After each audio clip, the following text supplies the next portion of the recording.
Mesdames et messieurs, bonjour et bienvenue sur Une minute dans le monde. Au Gabon, le tant attendu dialogue national se tiendra du 2 au 30 avril prochain, 7 mois après le coup d'État militaire qui a fait chuter le président Ali Bongo. Un décret a été publié ce week-end au journal officiel pour donner plus de détails sur le profil et l'organisation de ce rendez-vous décisif. Ce dialogue a pour objectif de lancer une profonde réforme du pays avec d'abord un diagnostic des situations institutionnelles, sociales et économiques du pays. Il doit également proposer des orientations vers une démocratie et un état de droit, ainsi que définir les grands principes d'organisation de l'État et des pouvoirs publics.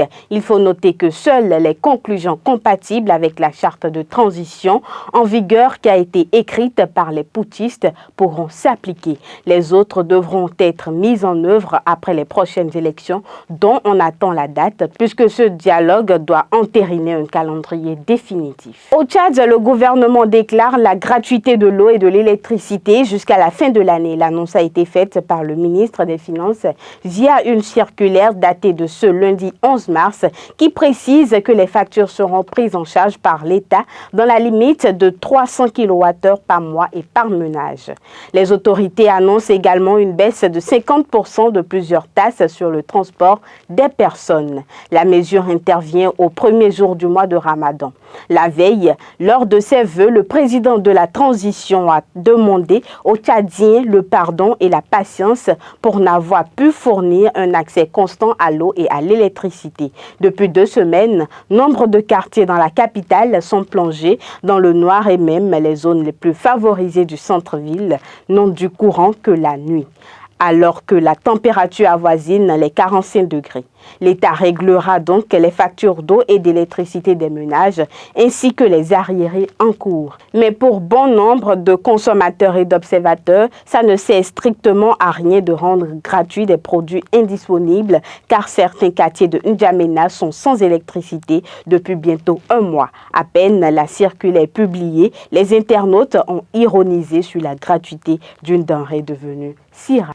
En Côte d'Ivoire, les obsèques de l'ancien président Henri Konan Bédié, décédé le 1er août 2023, auront lieu à partir du 20 mai. L'annonce a été faite à la mi-journée ce lundi 11 mars, à l'issue d'une audience au palais présidentiel où Alassane Ouattara du PDCI. Les obsèques auront lieu du 20 mai au 2 juin. Le président ivoirien a marqué son soutien pour les obsèques et rappelle les convergences entre les deux partis. Je cite, « J'ai moi-même été numéro 2 du PDCI quand j'ai été Premier ministre. Donc, c'est un parti auquel je suis particulièrement attaché. C'est un parti avec lequel le RHDP a des relations fortes et étroites.